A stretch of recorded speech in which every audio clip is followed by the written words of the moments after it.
Qu'est-ce qui peut faire perdre la confiance en soi et comment la retrouver? Bonjour et bienvenue dans le podcast Un avenir désirable, le potentiel des humains. Le podcast qui permet de comprendre comment nous pouvons aller bien dans un monde qui va mal. Nous vivons dans un monde qui nous fait souffrir et c'est en prenant conscience précisément de ce qui nous met en difficulté que nous pouvons nous en protéger. En écoutant nos exigences fondamentales de sens, de justice, de paix et d'amour, nous prenons soin de nous et des autres. Et ça pourrait même changer le monde. Nous sommes Anne et Gilles. Bonjour. Nous avons mené une réflexion sur la société parce que nous étions inquiets de l'augmentation de l'agressivité dans les relations. Nous avons voulu en comprendre les raisons et aussi chercher comment nous pourrions contribuer à sa diminution. Nous avons vu dans les 2 épisodes précédents que ce sont les comportements individuels qui déterminent le climat social d'une organisation et son efficacité, notamment que le trop d'ego provoque des dysfonctionnements.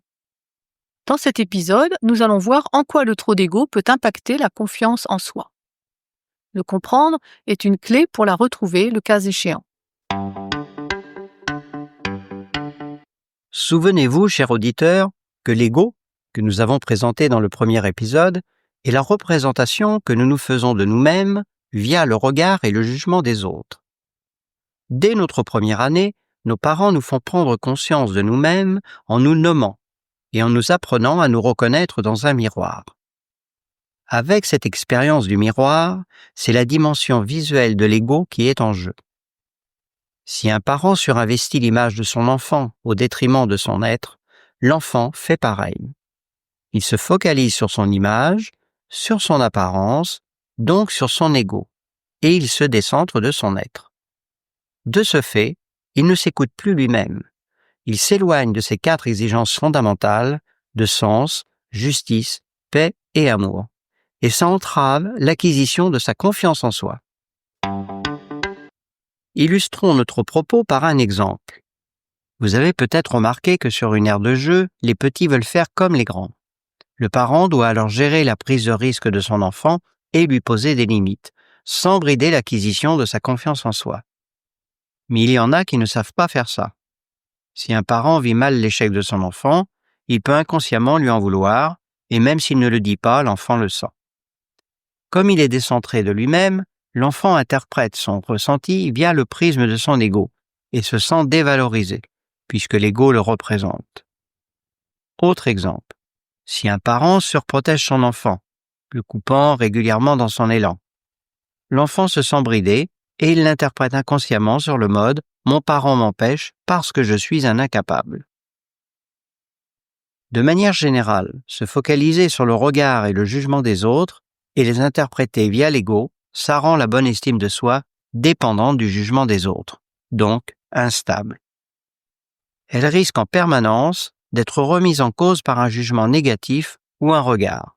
C'est pourquoi la confiance en soi ne peut pas s'installer.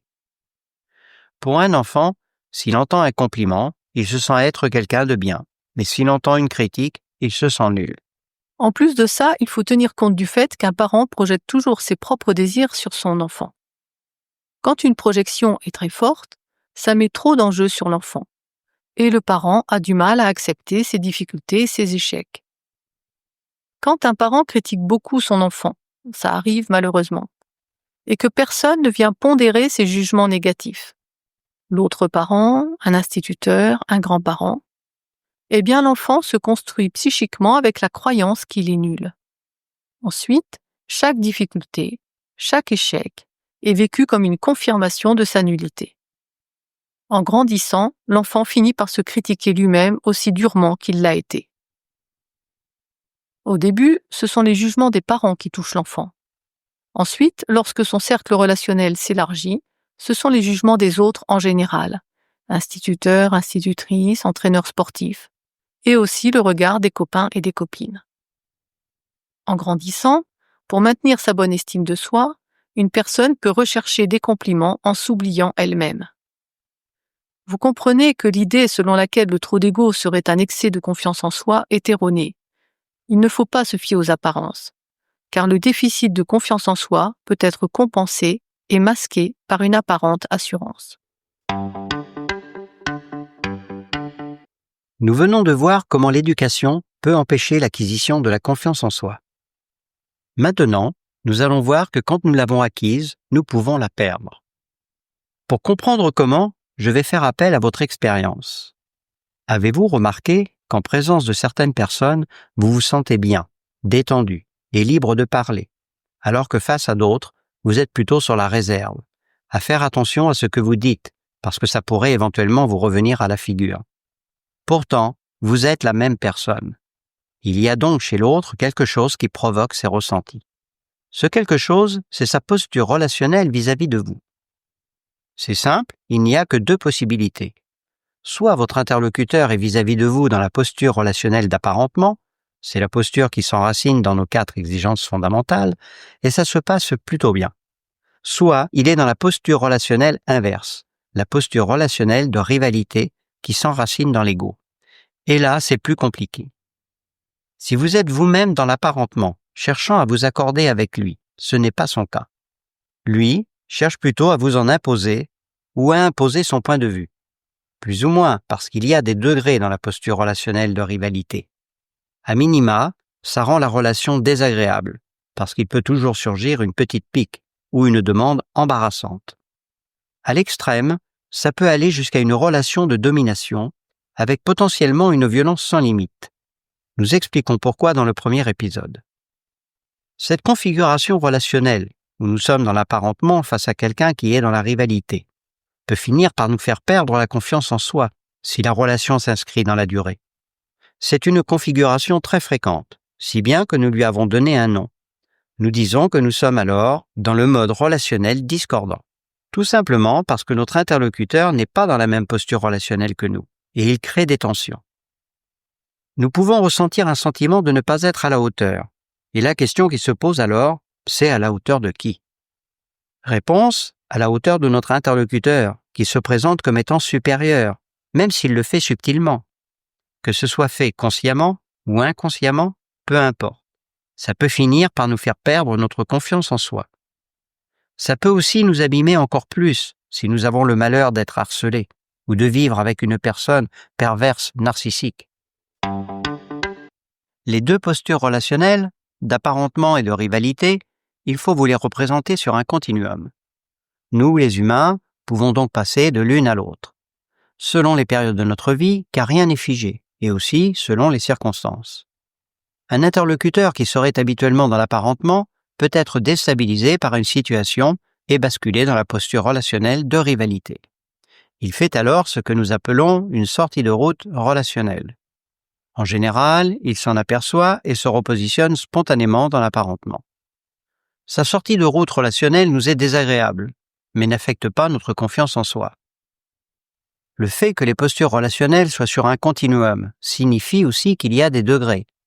Si notre interlocuteur est habituellement dans la posture relationnelle de rivalité vis-à-vis de nous, il peut se faire valoir, s'imposer, nous harceler, et s'il se positionne à l'extrémité du continuum, il a des comportements pervers. Plus il se situe à l'extrémité du continuum, plus la relation est toxique, et plus nous risquons de perdre notre confiance en soi. Aux deux causes que nous venons d'évoquer comme pouvant empêcher la confiance en soi, le trop d'ego et la posture relationnelle de rivalité d'une personne de notre entourage, il faut ajouter le harcèlement en bande. Dans ce cas, la personne qui initie le harcèlement arrive à entraîner les autres avec elle. C'est hyper violent pour la personne qui en est victime, car elle est mise plus bas que terre par un regard pluriel. Non seulement ça lui fait perdre la confiance en soi, mais ça rend plus difficile le fait de la retrouver, parce que ça la fait douter d'elle-même encore plus. Ça majore sa culpabilité, sa peur ou sa honte, au point de l'empêcher d'en parler à ses proches, alors qu'il pourrait l'aider et la réconforter. Nous pensons que les harcèlements et la perversion narcissique ont toujours existé, mais que maintenant, ils deviennent un phénomène de société. Nous vivons dans une société fondamentalement injuste. Nous avons indiqué pourquoi dans le deuxième épisode. Une société qui hiérarchise les personnes en permanence. Ça commence dès l'enfance, avec par exemple les résultats scolaires et les performances sportives. Et après, ça n'arrête jamais. Notre monde hiérarchisé incite à la compétition sociale, à se mettre en rivalité pour être un gagnant de cette compétition. Il n'est donc pas surprenant que la posture relationnelle de rivalité se banalise, avec toutes les conséquences qui en découlent en termes d'injustice et de violence. Nous baignons dans un discours dominant qui valide l'idée qu'il y a toujours eu des gagnants et des perdants. Et que pour être un gagnant, il faut savoir se faire valoir, s'imposer et masquer ses faiblesses, qu'il est normal que les plus forts s'en sortent mieux que les plus faibles, etc. Ce discours dominant, c'est nous qui le créons, et il nous influence en retour. Y adhérer procure un sentiment d'appartenance et de sécurité, mais il y a une contrepartie. Une personne qui veut répondre aux attendus de la société se trouve dans une situation comparable à l'enfant qui veut répondre à des attentes parentales qui négligent son être. Elle se conforme en se négligeant elle-même, renonçant inconsciemment à ses aspirations profondes. La société actuelle est dure. Elle délaisse et méprise celles et ceux qui s'écartent un peu trop de la norme. Par exemple, ne pas avoir de travail est mal perçu, alors que c'est l'organisation économico-politique de la société qui génère du chômage. À chaque nouvelle étape du progrès, la mécanisation, la robotique, l'informatique, il y a eu plus de disparitions d'emplois que de créations. Dans ce contexte sociétal, certaines personnes arrivent pourtant à prendre de la distance avec le discours dominant, à ne pas se sentir coupables de ne pas avoir d'emploi, ou à ne pas juger les personnes qui n'ont pas de travail. Elles s'appuient consciemment ou sans le savoir sur leurs 4 exigences fondamentales. Elles valident l'idée exprimée par un philosophe du XXe siècle, Krishnamurti, qui a dit, je cite, « Ce n'est pas un signe de bonne santé mentale d'être bien adapté à une société malade. » Nous avons maintenant 3 raisons qui peuvent empêcher la confiance en soi. L'éducation reçue, des relations toxiques qui ont duré trop longtemps, et l'organisation de notre société qui produit de l'exclusion et du mépris pour celles et ceux qui ne répondent pas à ces attendus. Il y a d'autres raisons possibles, mais qui relèvent des aléas de la vie personnelle. C'est pourquoi nous ne les développons pas. Citons juste par exemple l'hypersensibilité. Une personne qui est débordée par ses émotions trop souvent est amenée à dire ou à faire des choses qu'elle regrette ensuite. Ne pas réussir à se contrôler peut empêcher sa confiance en soi. Autre raison possible, un déracinement. C'est une grosse perte de repères. Le simple fait de passer de la campagne à la ville, par exemple au moment de l'entrée au collège, peut provoquer une perte de confiance. Même chose pour des personnes contraintes à émigrer et à s'insérer dans une culture dont elles n'ont pas les codes. Sans compter le poids des regards qui sont souvent indifférents quand ils ne sont pas méprisants. Après avoir vu ce qui entrave la confiance en soi, revenons à l'époque des relations précoces parents-enfants pour approfondir comment un enfant acquiert cette confiance en soi très jeune. Souvenez-vous de l'expérience du miroir. Le bébé est dans les bras de son parent qui lui dit, en pointant son image dans le miroir, « Regarde, tu es là ». L'enfant, parce qu'il a une confiance absolue en son parent, accepte l'idée d'être à la fois dans ses bras et dans le miroir. Quand le parent accorde toute son attention à l'être de son enfant, à ce qu'il est réellement, l'enfant fait pareil.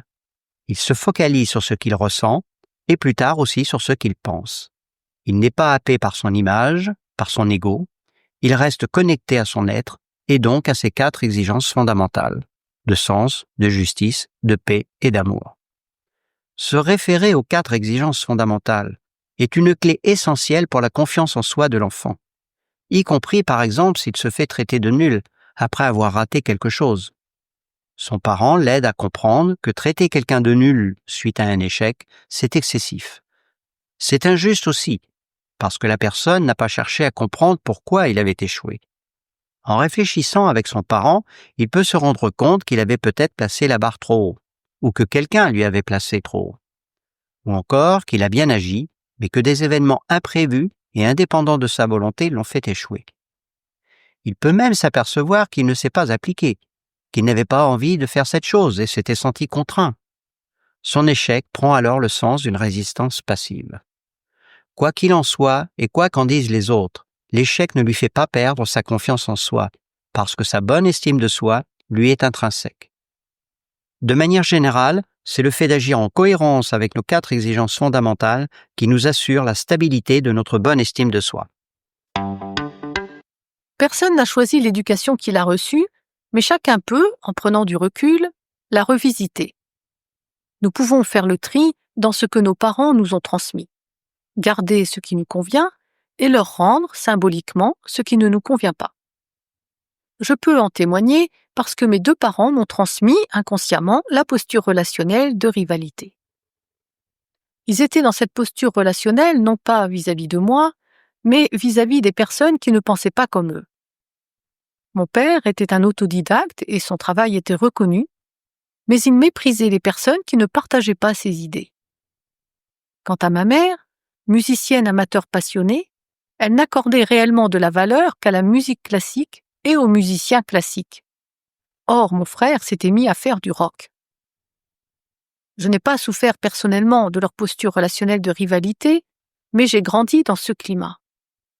Si bien qu'en choisissant de devenir éducatrice spécialisée, j'avais le sentiment, inconscient au départ, d'être supérieure aux personnes que j'allais aider. Quand j'en ai pris conscience, la petite blessure narcissique que j'ai ressentie a vite disparu, car je me suis sentie mieux. Je me suis détendue, et ça a aussi amélioré mes relations. Beaucoup de parents n'ont malheureusement pas les clés pour comprendre l'importance de la qualité des relations. Ils font ce qu'ils peuvent. Ce n'est pas trahir nos parents que d'évoluer vers quelque chose de plus serein. Quand nous sommes dans le mode relationnel discordant, donc dans une relation plus ou moins toxique, là encore, c'est le fait de s'appuyer sur nos 4 exigences fondamentales qui permet de prendre de la distance avec les jugements de notre interlocuteur. Ils reflètent la représentation qu'il se fait de nous. Ils ne nous définissent pas. D'autre part, les 4 exigences fondamentales nous permettent aussi de nous faire respecter en lui mettant gentiment des limites. Il peut ainsi éventuellement changer de posture relationnelle et s'apparenter lui aussi avec nous. Si ce n'est pas le cas et que sa mauvaise foi ou son culot nous pousse à le faire taire par une belle répartie, ce n'est pas grave. C'est une petite manifestation de notre ego, une petite sortie de route relationnelle qui ne remet pas en cause le fait que nous sommes habituellement dans l'apparentement. Il nous suffit de nous excuser, mais sur la forme uniquement, et d'exprimer ce qui pose problème à nos yeux. Si notre sortie de route relationnelle s'est faite à l'inverse, en restant sidéré et sans voix devant lui, nous pouvons toujours revenir sur le sujet plus tard. Il y a une petite phrase passe-partout qui peut être utile, du style « Tu sais, l'autre fois je n'ai rien dit, mais en fait je pense que… » et là vous expliquez le problème.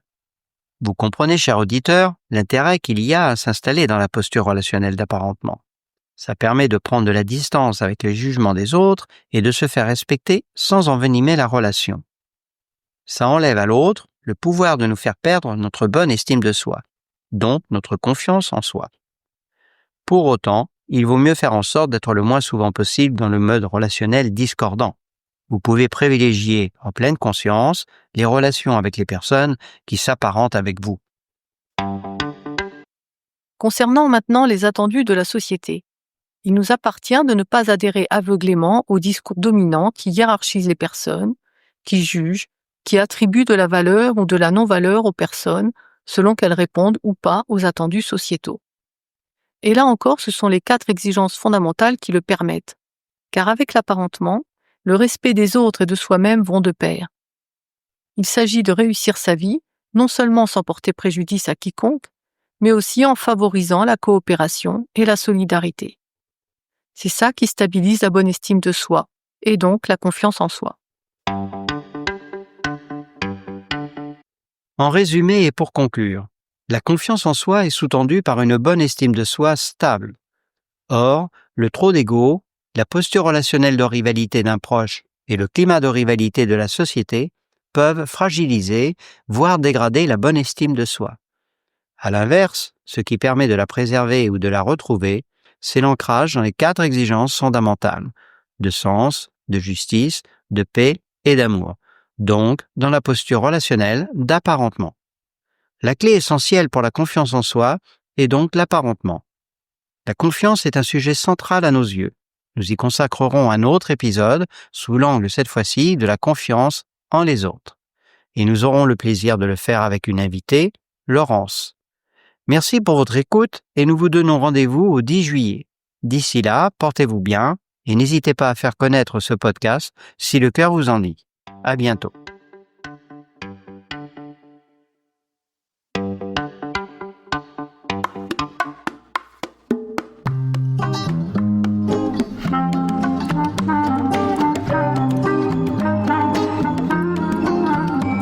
Paré pour la grande aventure, pour d'autres reflets de l'humanité. Loin des vents cruels, perturbant nos rêves, nous partirons troquer nos armures sans cailloux dans nos souliers. Pour continuer à danser, un vent nous guide et nous entraîne, dissipant les ombres et la noirceur du monde. Pour triompher du pire, gagner le meilleur.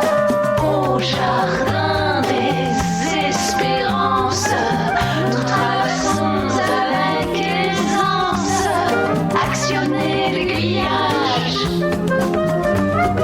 tout remettre à la page, offrir notre plus belle fréquence sonore. Sens, justice, paix, amour, sens, justice, paix, amour. Au jardin des espérances, nous traversons avec aisance, actionner l'aiguillage, tout remettre à la page et s'unir pour de plus belles fréquences sonores. Sens, justice, paix, amour, sens, justice, paix, amour, sens, justice, paix.